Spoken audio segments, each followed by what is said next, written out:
ছাত্র জনতার আন্দোলনে আওয়ামী লীগ সরকার ক্ষমতাচ্যুত হওয়ার পর দেশে রাজনৈতিক দল গঠনের হিড়িক পড়ে গেছে। একের পর এক আত্মপ্রকাশ করছে নতুন নতুন রাজনৈতিক দল। গত 7 মাসে প্রায় 1.5 ডজনের মতো নতুন দল আত্মপ্রকাশ করেছে। আরও কয়েকটি রয়েছে আত্মপ্রকাশের অপেক্ষায়। এর আগেও বিভিন্ন সময়ে ডজন ডজন ভুইফোর রাজনৈতিক দল গঠিত হয়েছে, আবার সেসব দল হারিয়ে যেতেও সময় লাগেনি। তাই স্বাভাবিকভাবেই প্রশ্ন উঠছে, এখন যেসব রাজনৈতিক দলের আত্মপ্রকাশ ঘটছে তারা কি আদৌ অস্তিত্ব টিকিয়ে রাখতে পারবে?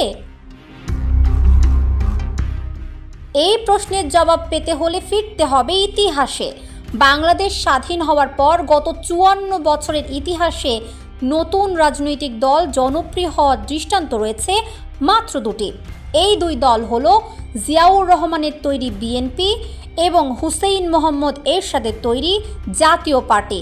তবে সোজা সাপটা বলতে গেলে বিএনপি ছাড়া স্বাধীন বাংলাদেশে আর কোনো রাজনৈতিক দল তেমন সাড়া ফেলতে পারেনি।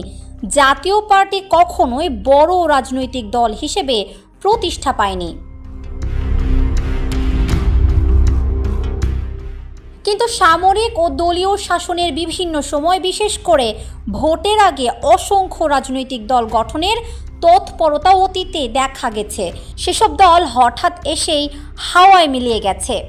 আবার বিএনপি ও জাতীয় পার্টি 2 দলই প্রতিষ্ঠিত হয়েছিল সাবেক 2 সেনাপ্রধানের ইমেজ কাজে লাগিয়ে। তারপরও রাজনীতির মাঠে তাদের প্রতিষ্ঠিত হতে বেশ বেগ পেতে হয়েছে, অতিক্রম করতে হয়েছে বহু ঝঞ্ঝা বিক্ষুব্ধ পথ। তাই স্বাভাবিকভাবেই প্রশ্ন উঠছে যে একের পর এক নতুন নতুন গজে ওঠা দলগুলোর ভবিষ্যৎ কী? গত 5 আগস্টের পর থেকে এরই মধ্যে 16টি রাজনৈতিক দল আত্মপ্রকাশ করেছে বিশ্লেষকরা মনে করছেন।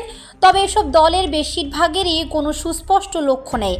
আবার কোনো কোনো দল নাম সর্বস্ব আত্মপ্রকাশ করেই বসে আছে, নেই কোনো রাজনৈতিক ও সাংগঠনিক কার্যক্রম।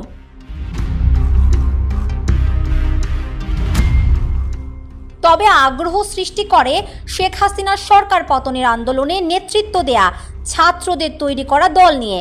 জাতীয় নাগরিক কমিটি ও বৈষম্য বিরোধী ছাত্র আন্দোলনের উদ্যোগে আত্মপ্রকাশ করতে যাচ্ছে নতুন এই রাজনৈতিক সংগঠন। তথ্য উপদেষ্টা নাহিদ ইসলাম দলীয় প্রধান হতে যাচ্ছেন, এটা মোটামুটি নিশ্চিত। দলটির শীর্ষ 6টি পদে কারা আসছেন তাও চূড়ান্ত করা হয়েছে।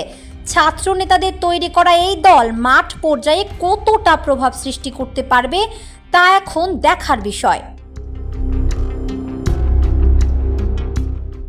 এদিকে সাবেক সেনা কর্মকর্তাদের একাংশের উদ্যোগে আরেকটি নতুন রাজনৈতিক দল গঠনের প্রস্তুতিও এগিয়ে চলছে।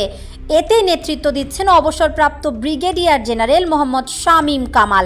এরই মধ্যে এই দলের সাংগঠনিক ও প্রশাসনিক কর্মকাণ্ড পরিচালনার জন্য একটি অ্যাড হক কমিটি গঠন করা হয়েছে।